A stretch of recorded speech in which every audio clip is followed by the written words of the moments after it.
Todos, foi muito gostoso, muito legal mesmo o nosso jantar dos namorados. Dá vontade de fazer mais do que uma vez por ano, né? Então, vocês podem se preparar se quiserem fazer mais que um. Eu sei que dá trabalho, mas foi um momento bem gostoso em que nós pudemos partilhar dessa comunhão com os irmãos. Amém. Vamos abrir a nossa Bíblia em Lucas capítulo 23.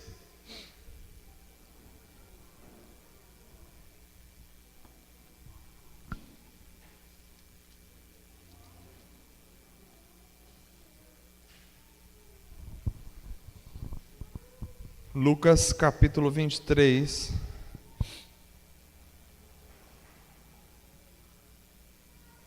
Nós vamos ler o verso de número 26 e vamos continuar a leitura até o verso de número 43. Lucas 23, 26 até o 43.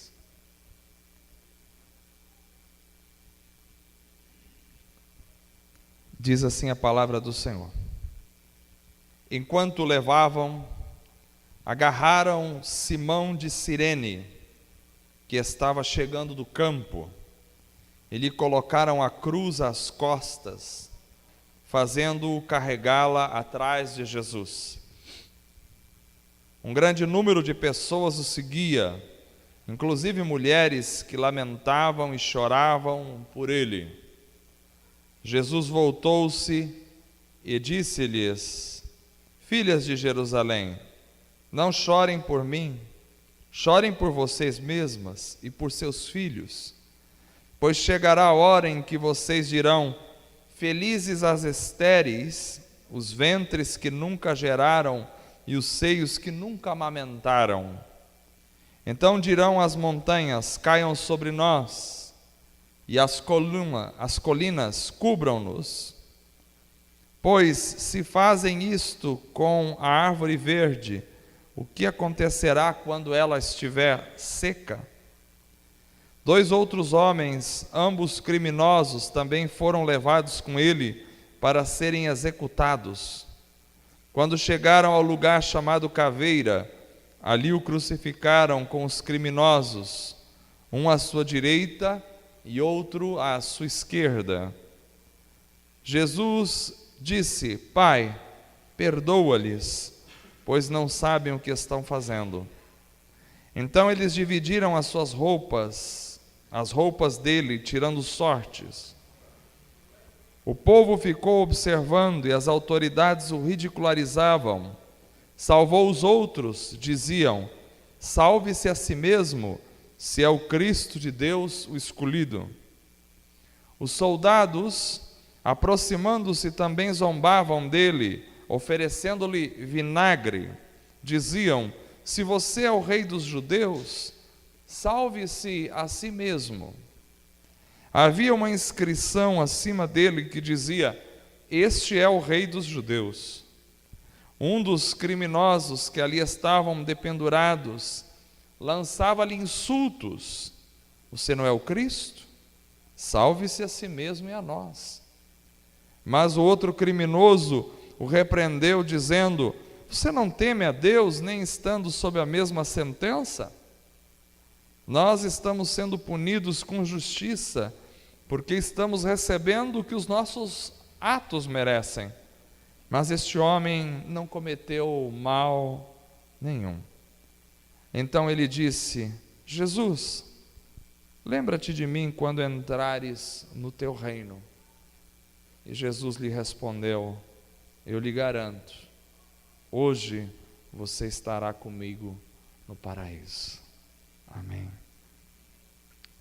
Vamos orar ao Senhor com alegria no coração.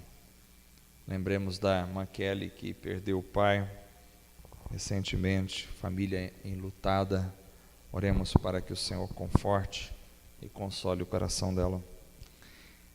Querido Pai, muito obrigado, Senhor, por esta noite em que estamos aqui mais uma vez diante da Tua Palavra.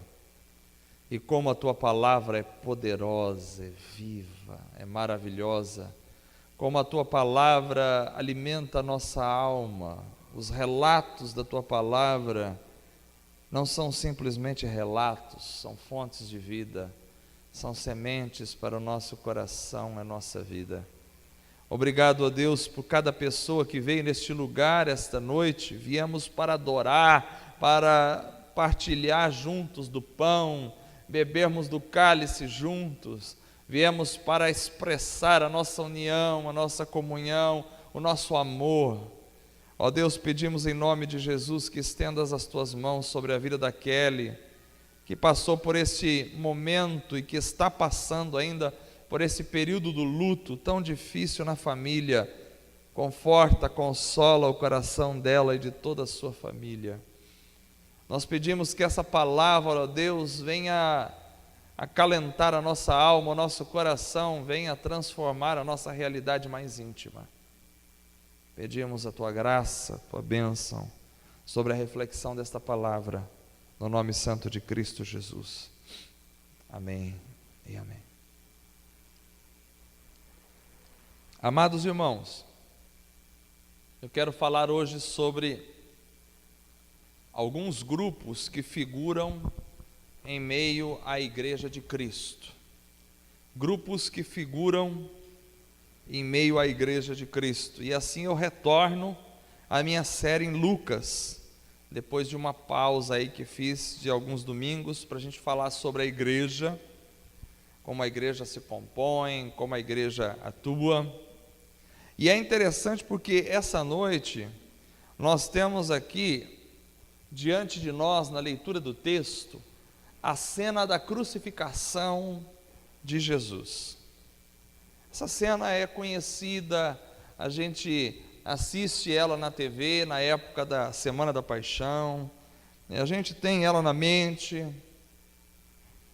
E na realidade essa cena é muito rica, ela é rica em detalhes, ela é rica em descrições, porque de alguma forma ela descreve as pessoas que estavam presentes no episódio da morte de Jesus.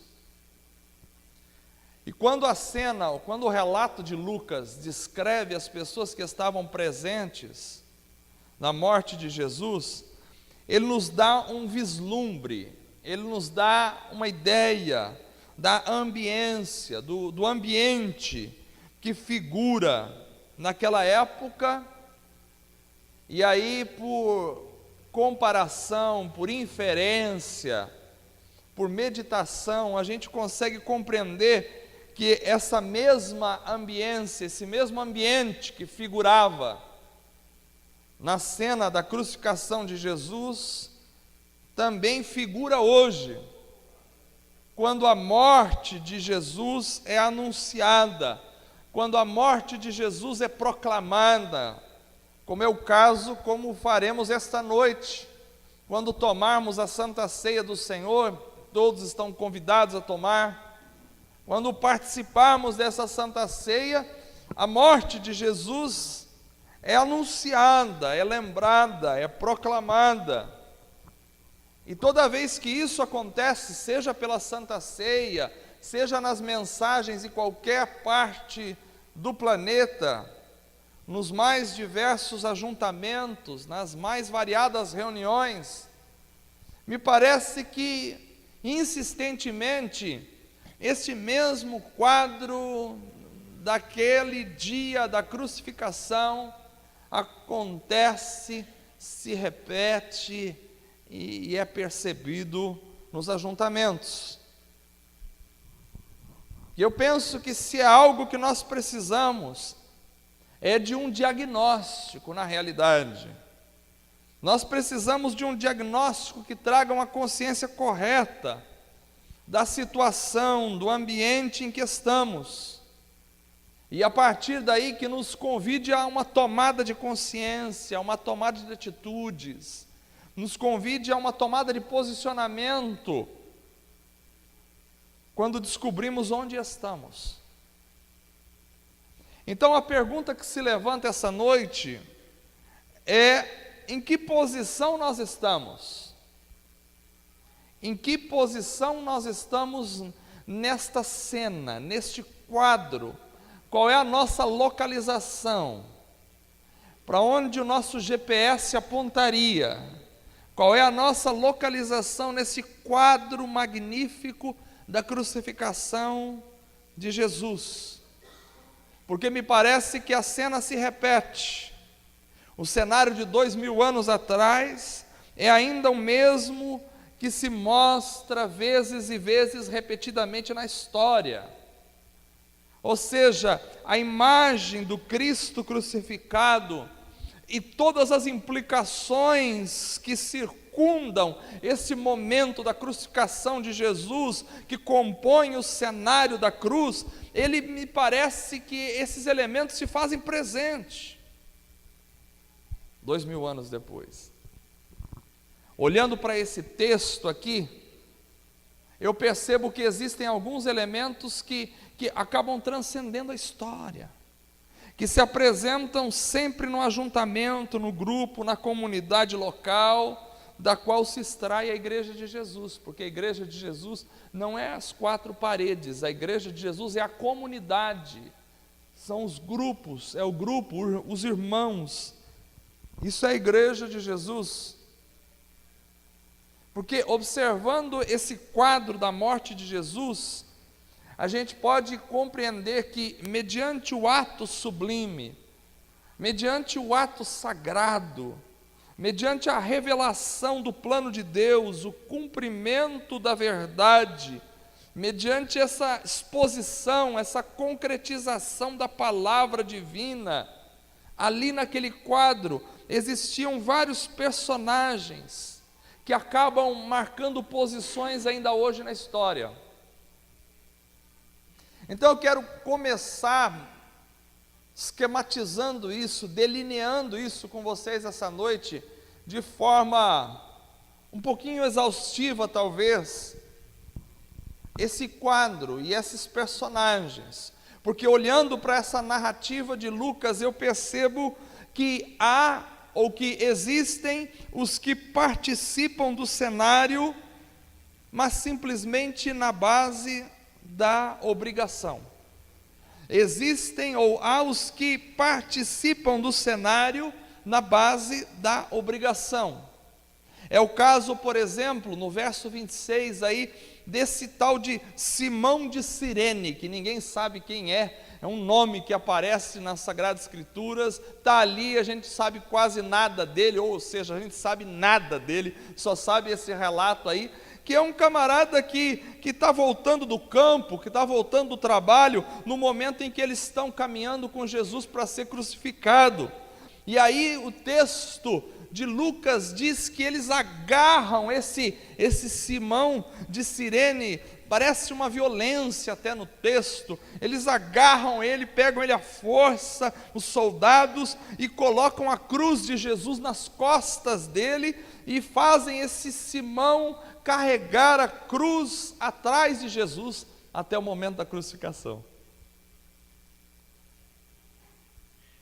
Pensem comigo, ele não queria, na verdade, me parece, nada daquela situação. Simão de Cirene não estava interessado no que estava acontecendo, ele não queria estar ali, ele simplesmente foi agarrado, ele foi forçado, colocaram-lhe uma cruz sobre as costas e obrigaram a seguir atrás de Jesus. Essa é a situação, pegaram um homem, e os soldados romanos tinham esse direito, eles poderiam, se quisessem, obrigar qualquer cidadão a fazer qualquer coisa. Eles obrigaram esse homem, pegaram ele na rua, falaram: você vai carregar essa cruz, e colocaram a cruz nas costas dele, e ele ali foi levando a cruz, e ele então participa daquele cenário da revelação de Deus, mas participa de forma obrigatória. Eu imagino o quanto deve ter sido ruim para esse homem ser obrigado a estar ali em tal ato. Mas ao mesmo tempo, isso me traz uma consciência de que estes são aqueles que foram forçados a estarem ali. São os que a voluntariedade da coisa, o desejo impulsionante da motivação interna correta não estava presente. São aqueles que foram coagidos pela vida, aqueles que se sentem forçados pela circunstância, que ocupam um lugar que eles não desejam, que carregam uma cruz que não é deles. Alguém disse que teriam que carregar, que fazer isso, a vida os impulsionou, os empurrou, e agora eles estão ali e seguem um caminho que não é deles e agem assim por constrangimento. E aqui, irmãos, entre nós, eu percebo que esse quadro é pertinente à nossa época, porque quanta gente se reúne com a igreja, mas na realidade ela só está ali pela imposição de alguém. É de repente o filho que vem para o culto, porque o pai obriga ele, você vai, se você não for, você apanha. Então ele tem que ir para a igreja obrigado. Ou talvez é a mulher que está ali no culto, que está em meio à revelação da palavra de Deus, mas ela não está ali, na realidade ela está ali porque o marido está arrastando ela para vir, não, vamos à igreja, e aí para não chatear o marido ela vai. Ou talvez é o marido que vai para lá, para de alguma forma não desagradar a esposa, então ele vai obrigado, ele tenta de tudo para não ir, mas quando não tem jogo do Brasil à noite, quando não tem nenhuma matéria interessante no Fantástico passando, se é que tem alguma, quando ele fala, eu vou fazer o quê? Não tem desculpa, eu tenho que ir, eu vou. É aquele que com medo de repente da morte, com medo de morrer, ele vai, porque senão, de repente, ele pode ser vitimizado aí, e a morte pegar ele de surpresa. É aquele que vai ao culto, porque, de repente, uma doença o forçou. Na realidade, ele gostaria de estar em outro lugar, mas aí, ele foi acometido por uma enfermidade, e o médico diz, olha, essa enfermidade não tem cura, eles então têm que ir para a igreja. Meu Deus, que terrível! Que absurdo, tem que estar no meio dos irmãos. É aquele que está, mas está forçado. É aquele que se viu obrigado a seguir porque não tinha de repente outro jeito, outro caminho. É aquele que de repente necessitado de uma religião, se viu forçado a seguir alguma coisa pela própria consciência. A consciência o forçou, o obrigou. Você precisa de estar numa religião, você colocar seus filhos dentro de uma igreja. Então ele foi forçado, mas ele não estava a fim de estar ali. Talvez é aquele que, forçado pela solidão, é melhor estar no meio dos irmãos do que estar em casa sozinho. Então, talvez forçado pela solidão, forçado pela pressão social, forçado pela família, pelo status, ou por qualquer outra situação da vida, ele se vê obrigado a seguir, de alguma forma, o caminho. É o Simão de Cirene, estava vindo e de repente, não, vem cá, você vai. Aí a vida o obrigou, e aí ele está lá. Essas pessoas são aquelas que carregam cruzes que nunca desejaram. Ao contrário daquilo que Jesus faz como convite, dizendo, se alguém quiser vir após mim, negue-se a si mesmo, tome a sua cruz e siga-me. Esses não, eles vão não porque querem, eles vão porque foram agarrados, porque foram empurrados, porque foram obrigados pela vida, e por isso eles estão ali. Reuniões após reuniões, eles aparecem, mas eles carregam uma cruz que alguém lhes impôs. São forçados, são chicoteados pelas circunstâncias. Mas o desejo deles, na realidade, está muito longe dali. O coração se encontra em qualquer outro lugar do planeta, mas o corpo está ali. Fazer o quê?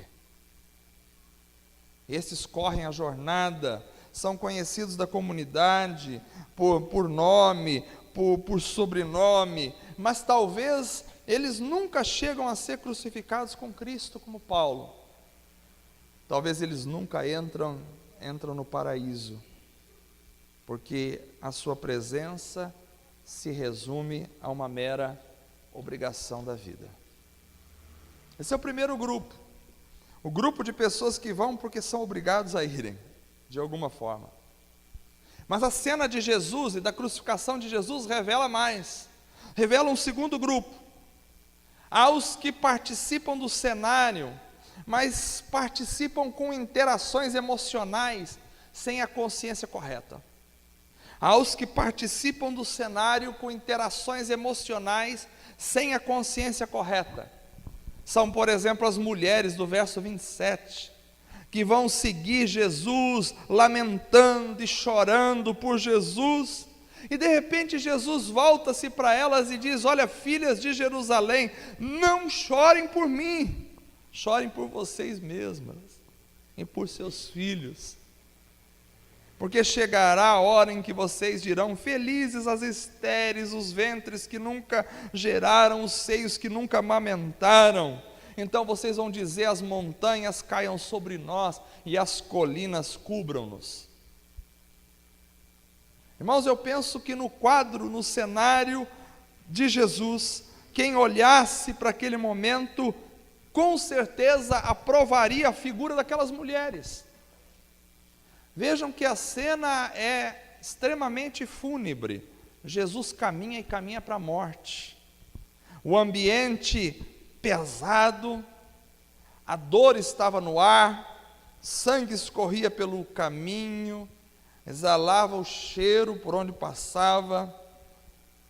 Era um ambiente perfeito para comoção, era um ambiente perfeito para emoção. E elas então completavam o ambiente, porque elas pareciam naturalmente estar em harmonia com o cenário. Elas estavam chorando, Jesus estava sendo crucificado, mas Jesus disse que a consciência delas não estava correta, ou seja, elas não deviam chorar por ele, afinal de contas ele ressuscitaria 3 dias depois, mas elas deveriam chorar por elas mesmas. As emoções que davam um colorido aparentemente harmônico naquela cena, na realidade estavam desprovidas de uma consciência correta, porque elas deveriam chorar, mas não pelo que pensavam compreender, elas deveriam chorar pelo que de fato deveriam saber. Ou seja, seu estado, a sua fragilidade, a sua vulnerabilidade humana, elas deveriam chorar por si mesmas, numa consciência de quem eram. Eu acho que o quadro continua exatamente o mesmo, porque tem muita gente que se emociona nas reuniões, tem muita gente que sai das reuniões com lágrimas nos olhos, saem eufóricos, mas a euforia, talvez, as lágrimas, tem a ver com, muitas vezes, compreensões erradas da realidade, ou mesmo talvez falta de compreensão do que está acontecendo ao seu redor. Na realidade, as emoções e as lágrimas deveriam ter como fonte a compreensão de si mesmo, de seu estado de vulnerabilidade, de sua fragilidade existencial. Ou seja, as nossas lágrimas deveriam ser resultado do nosso olhar para dentro de nós mesmos e compreender como somos fracos, como somos frágeis, como somos passageiros nessa vida, como a vida nos pega de sopetão, como a gente está aí, daqui a pouco já não está mais, como a gente pensa que está de pé e de repente já está caindo. As lágrimas deveriam ser numa consciência da nossa própria fragilidade. Mas essas mulheres estão chorando por causa do cenário. De repente o louvor as tocou na hora que alguém fez um acorde bonito numa guitarra, elas ficaram tocadas, a emoção envolveu o coração, elas viram e pensaram numa figura triste, alguém contou uma história, e elas de repente pensaram que gostariam de ter e não têm, e aí começam a chorar. Ou talvez choram por qualquer situação que não deixa de ser passageiro na vida, já que a vida é tão passageira, quando na realidade elas deveriam chorar a própria miséria existencial. E isso é importante, meus irmãos, porque muitas vezes nós derramamos lágrimas com situações que na realidade revelam nosso total desconhecimento de nossa própria situação existencial. Essas pessoas choram pelo que pensam saber quando deixam passar a consciência da sua própria situação, que deveria levá-los a lágrimas. Bem-aventurados que choram, porque serão consolados, disse Jesus. Mas nesse texto, a base para um choro que vai ser consolado é a base de um choro que chora a própria realidade e a própria fragilidade, que está consciente da sua própria situação frágil. Então, se eu tenho os primeiros que compõem o grupo, que estão ali pela obrigação da vida, tem os segundos que estão ali chorando pela coisa errada. Mas eu tenho um terceiro elemento, um terceiro grupo nessa cena. Tem também na cena aqueles que estão cegos pela indiferença. Vejam, o quadro é magnífico, porque mostra essa cegueira pela indiferença com nitidez. Estes são quem? São os soldados, são as autoridades, que no verso 33 em diante, eles vão crucificar Jesus com 2 criminosos. E mesmo crucificando com os 2 criminosos, eles ouvem Jesus dizendo: Pai, perdoa-lhes, porque não sabem o que estão fazendo. Mas eles estavam indiferentes àquela situação. Afinal de contas, era só mais um condenado diante da sua execução para eles, porque eram soldados romanos que estavam acostumados a inúmeras crucificações, já que esse era o método dos romanos preferido de impor a pena de morte sobre os condenados. Então os soldados, eles estavam acostumados a crucificar as pessoas. Dizem os historiadores que havia às vezes dezenas e centenas de pessoas crucificadas nas beiras das estradas romanas. Então era apenas mais uma crucificação. A indiferença para com o que estava acontecendo era tamanha. Enquanto eles estavam diante da crucificação, na realidade o texto diz que eles não se preocupavam com aquele sofrimento de Jesus, eles estavam preocupados com o que podiam lucrar, e começaram a dividir o quê? As roupas de Jesus, tirando sorte entre eles. Eles estavam diante da cruz, mas a indiferença os cegou de tal forma que eles não se preocupavam com outra coisa senão em tirar lucros da situação. Irmãos, eles estavam ali tão acostumados com execuções e mais execuções, que as coisas aconteciam, mas aquilo já nem entrava na alma deles. Eles estavam pensando: quem vai ficar com a túnica, quem vai ficar com essa parte do sapato? Me faz lembrar exatamente as nossas reuniões, isso quando eu falo em geral, não simplesmente aqui, mas as reuniões dos cristãos em geral, nos nossos cultos, porque são absolutamente, muitas vezes, recheados de indiferença. São pessoas que já se acostumaram tanto ao culto, já se acostumaram tanto ao que estava acontecendo, que eles nem sabem o que fazem, onde fazem. Eles estão ali apenas para mais um espetáculo que já estão cansados de ver. E para estes, o que interessa é totalmente irrelevante em relação ao que deveria interessar.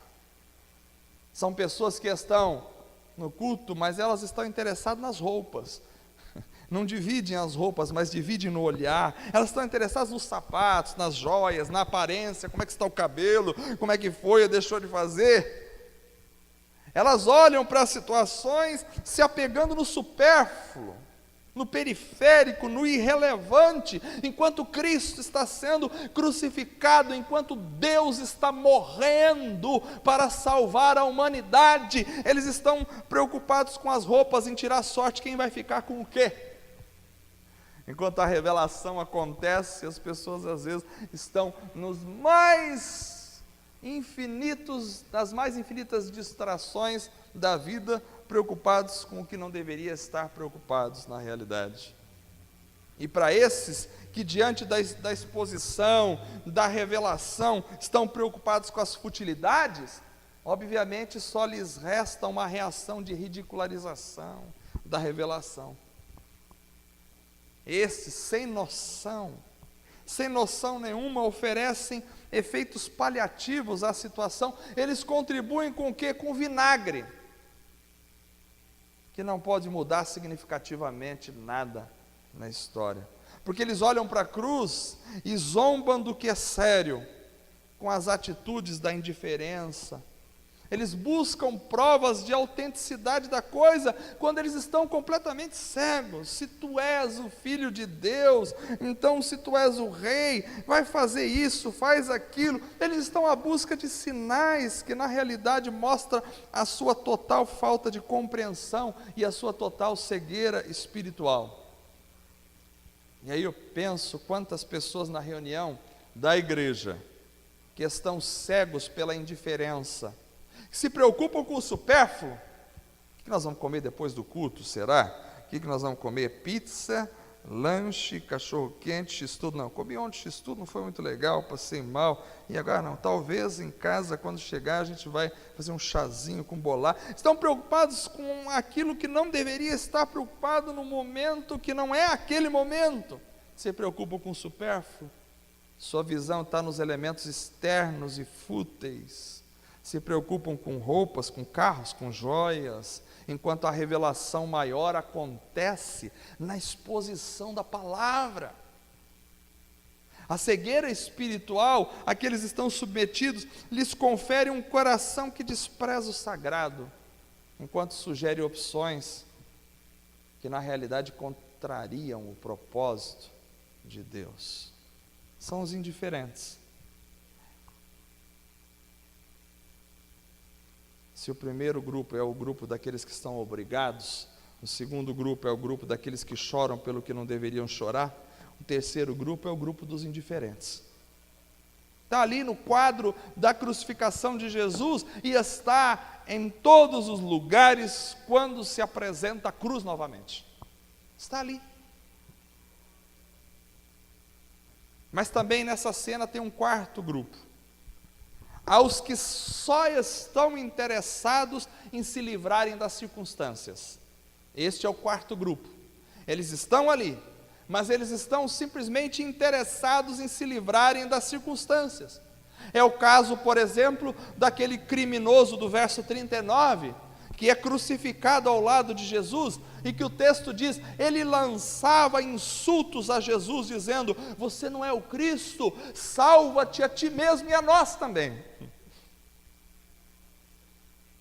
Irmãos, aquele criminoso, ele estava ali numa condição de morte, e era uma condição de morte que ele mesmo tinha provocado, porque ao contrário de Jesus, ele não era inocente. Ele estava pagando a pena de morte pelos seus próprios atos. E na realidade, quando ele se vê numa circunstância tão ruim, ele procura de alguma forma se livrar da circunstância, dizendo para Jesus, olha, salve-se a si mesmo e a nós, tira a gente dessa situação aqui, porque o que ele queria na realidade era simplesmente descer da cruz. Não havia nessa fala um reconhecimento de suas responsabilidades, não havia. Parece que não havia nenhuma tentativa de arrependimento desse homem nessa fala. Ele não buscava uma solução existencial para a sua vida. Ele não buscava uma mudança como ser, como pessoa, na interioridade do seu ser, não. Ele buscava sim uma mudança da situação.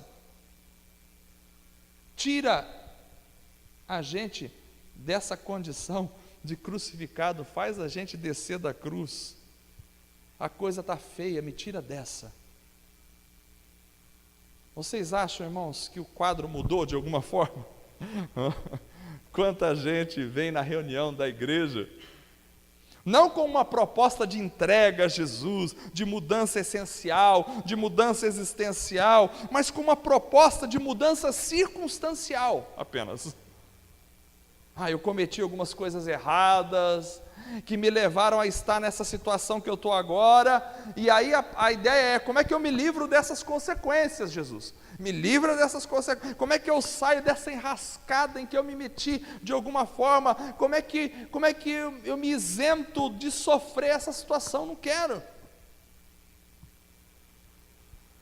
São pessoas que na realidade não têm uma ótica essencial da vida, existencial, mas têm uma ótica tão somente circunstancial.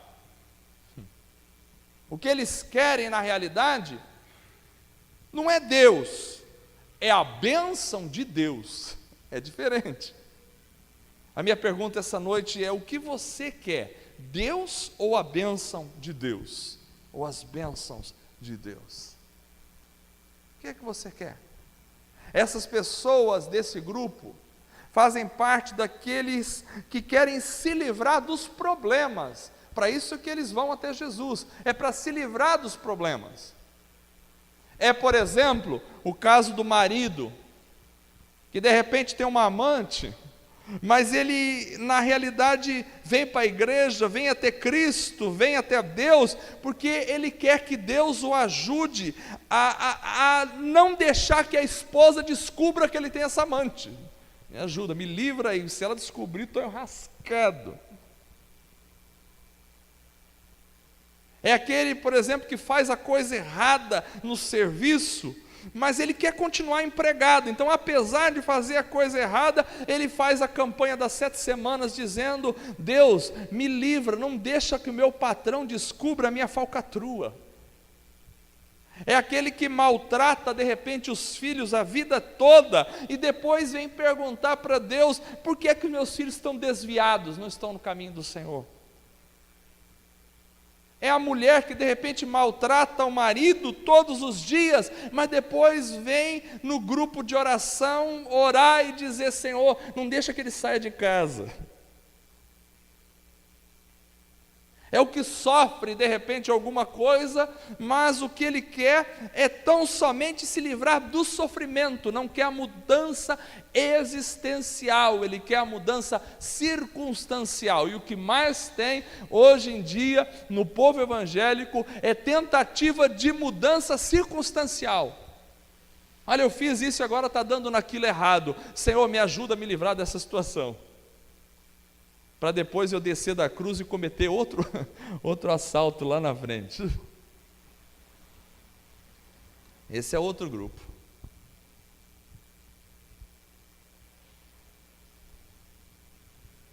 Mas aí eu tenho um quinto grupo, e aqui eu fecho. Em último lugar, o último personagem que eu quero analisar essa noite vai nos dizer que há aqueles que reconhecem, que se arrependem e que se entregam. Existem também, e graças a Deus por esses, aqueles que reconhecem, que se arrependem e que se entregam. E este é o caso do outro criminoso crucificado ali no verso 40, que repreende o amigo, chamando esse amigo, aquele outro bandido que está lá do outro lado, chamando ele ao temor a Deus. Você não teme a Deus estando sob a mesma sentença? E ele expressa esse temor, e ao mesmo tempo ele reconhece o seu erro, dizendo: nós sim estamos sendo punidos por aquilo que nós fizemos de errado, estamos recebendo o que os nossos atos merecem. Ele se reconhece como um pecador. Ao mesmo tempo que se reconhece como pecador, ele reconhece que Cristo é justo, é santo, mas esse homem aqui, esse nada fez, ele não cometeu mal algum para estar sendo crucificado. E pasmem vocês, ao invés de pedir livramento de uma situação circunstancial, ele vai se ocupar daquilo que é eterno. Ao invés de dizer: olha, agora que eu te reconheci como santo, então dá um jeitinho para a gente sair da cruz aqui, eu não quero é morrer. Ao invés disso, ele se ocupa daquilo que é eterno. Ele diz: lembra-te de mim quando entrares no teu reino. E essa frase é magnífica porque, primeiro, ele reconhece que Jesus é rei. Lembra-te de mim quando entrares no teu reino. Um ladrão que está na cruz tem uma consciência mais limpa e mais perfeita do que centenas de milhares de pessoas que sentam sempre nos bancos das igrejas para ouvir uma mensagem. Ele reconhece o reinado de Jesus. E ele reconhece essa vida que existe após a morte. Ele diz: lembra-te de mim quando entrares no teu reino. Quer dizer, depois que você morrer, você vai continuar vivendo, e eu também vou continuar existindo, por isso te lembra de mim lá. Ele tem essa consciência da vida pós-morte. Ao mesmo tempo, ele percebe que esse reino, o reino de Cristo, não é deste mundo, porque Cristo está crucificado e vai morrer, e ele vê isso, que Cristo vai morrer, e ele diz: mas tu tens um reino, e o teu reino não é daqui, eu sei, o Senhor vai para outro lugar. Só pode ter sido uma ação do Espírito Santo para trazer essa consciência no coração desse homem na hora da morte. Ele diz: quando você entrar naquele outro mundo, no teu reino, o pedido é: lembra de mim. Só isso. Eu acho magnífico isso. A gente olha para o ladrão da cruz, mas o cara se safou na última. Ele saiu no momento final, nos 45 do segundo tempo, ele consegue, ele chega lá. Como é que isso acontece, meu irmão? Isso aqui é uma obra do Espírito Santo no coração desse homem, um convencimento tal, uma consciência tão perfeita que tem muita gente que fica 40 anos enfiado dentro de uma igreja e não consegue ter essa consciência. Ele está ali, ele tem essa consciência, ele pede para ser lembrado no reino. Ele não está preocupado com a circunstância, ele vai morrer, ele não está preocupado com essa circunstância. A ótica desse homem é uma ótica que está projetada para a eternidade. E eu digo para vocês, com toda a alegria do meu coração, que, irmãos, graças a Deus, realmente há pessoas nas reuniões da igreja que são parte da igreja de Jesus. E essas pessoas, com certeza, elas expressam temor a Deus, assim como aquele ladrão da cruz expressou o seu temor, dizendo: olha, você não tem temor a Deus. Chamou a atenção do outro e chamou o outro para o temor. Existem pessoas dentro das igrejas que têm temor de Deus, e isso é o que me faz ainda continuar de pé e estar aqui. Com certeza existe gente que dentro das igrejas está ali e se percebe como pecadores. Isso me traz alegria e me faz continuar aqui, porque com certeza tem gente aqui dentro que sabe que é um pecador, que se concebe como verdadeiramente pecador, e se concebendo como pecador também entende Jesus como santo, conhece a santidade e o poder de Cristo, que não é um poderzinho qualquer para me livrar de uma realidade circunstancial, me fazer descer de uma cruz. Não é isso aí. É um poder muito maior que pode garantir a minha vida eterna no outro lado da vida, onde realmente começa a vida. Tem gente dentro da igreja que tem essa consciência.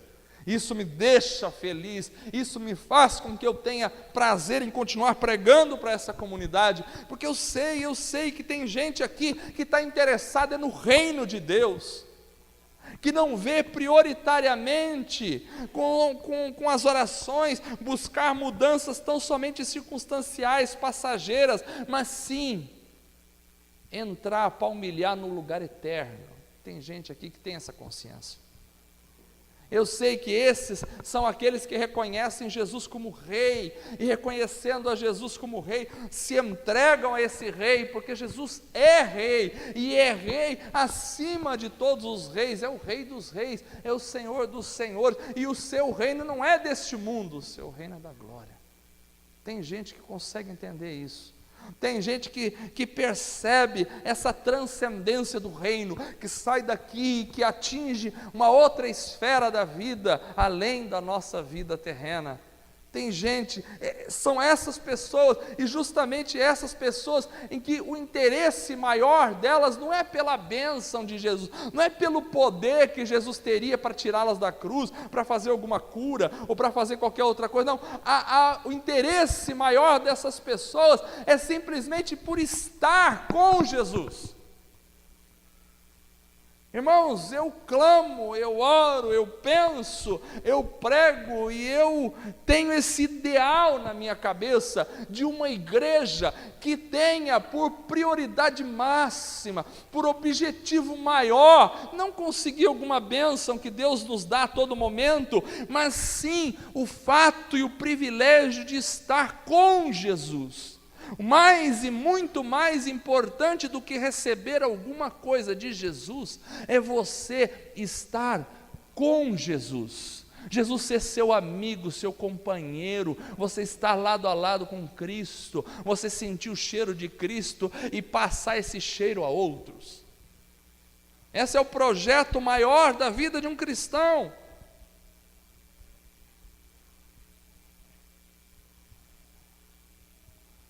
E para essas pessoas,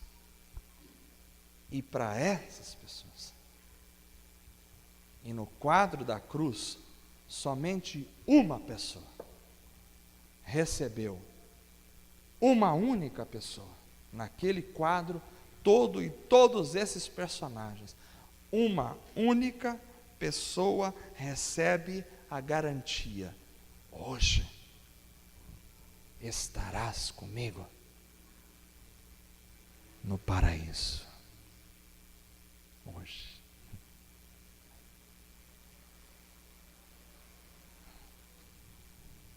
Vocês já imaginaram o que é isso? Eu penso numa igreja assim, sabe?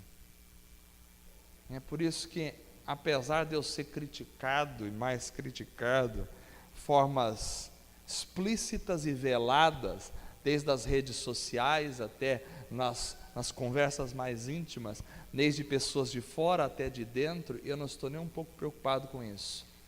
Eu penso e vou continuar pensando assim: a igreja de Jesus Cristo não é uma igreja de farol, de farofa, não é uma igreja de externalidades ocas e vazias. A igreja de Jesus não é uma igreja que está como urubus voando em cima de cadáveres para tirar alguma parte. A igreja de Jesus Cristo é um povo que foi transformado na alma, no coração, na mente, e que com certeza tem como desejo maior, vontade maior, estar com Jesus. Essa é a igreja de Jesus Cristo. Isso eu tenho para mim como sendo a mensagem do Evangelho. Porque embora, irmãos, eu saiba que há aqueles que participam do cenário na base da obrigação, e sempre haverá, e não me cabe aqui julgar quem é, quem não é, mas que há, com certeza há, aqueles que estão ali por obrigação, a vida os obrigou, alguém os obrigou a carregar aquela cruz, que nem é deles. Há também aqueles que participam do cenário e estão extremamente envolvidos numa atividade emocional, mas que não tem nada a ver com aquilo que deveria ser. Também eu tenho certeza que há aqueles que estão ali no meio do cenário todo, a crucificação acontecendo, a revelação máxima de Deus, a graça sendo derramada, o mundo sendo salvo, e eles estão preocupados com futilidades, nas suas indiferenças geladas da alma, estão dividindo entre si despojos, sorteando camisetas, calças jeans, tênis e etc. Há também, com certeza, aqueles que estão ali interessados em se livrarem das circunstâncias, circunstâncias essas que eles mesmos cavaram para si, mas eles veem em Deus a possibilidade de não precisarem pagar a conta, de comer no restaurante e na hora que chegar a conta falar: Deus, se vira aí, estou fora dessa. É aqueles que se alimentam do dia da pendura. Com certeza há esses que vão continuar fazendo as suas coisas erradas, vivendo de forma irresponsável, e na hora que chegar a responsabilidade eles jogam para Deus: Deus, faz alguma coisa aí, que eu quero é me livrar dessa. Com certeza tem gente assim. Mas também, com certeza, e apesar de tudo isso, eu acredito que existem pessoas que expressam temor verdadeiro de Deus. Eu acredito que existem pessoas que se percebem mesmo como pecadores, pessoas que reconhecem a santidade e o poder de Jesus de mudá-los existencialmente.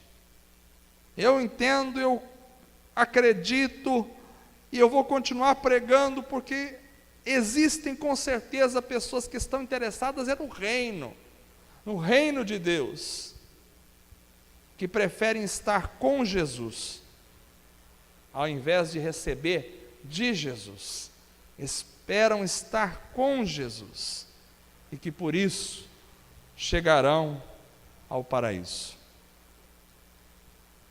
E eu termino essa mensagem essa noite com essa pergunta: a que grupo nós pertencemos? E agora, essa resposta é individual, porque não é a que grupo a Igreja Reviver pertence, é a que grupo cada um de nós que estamos aqui pertencemos. Nós somos daqueles que só estamos aqui porque somos obrigados por alguma coisa, por algum medo, por algum temor? Nós somos daqueles que estamos aqui chorando por coisas que não deveriam ser nossos alvos de lágrimas? Nós somos daqueles que estamos aqui cegos pela indiferença? Nós somos daqueles que estão aqui interessados em se livrar de alguma circunstância da vida? Ou nós somos aqueles que estamos aqui porque amamos a pessoa, a presença, o cheiro, o estar com Jesus? Ele é nosso Salvador e nós queremos entrar no reino na glória. Fiquemos em pé. E nesse espírito eu quero convidar os irmãos para subirem aqui.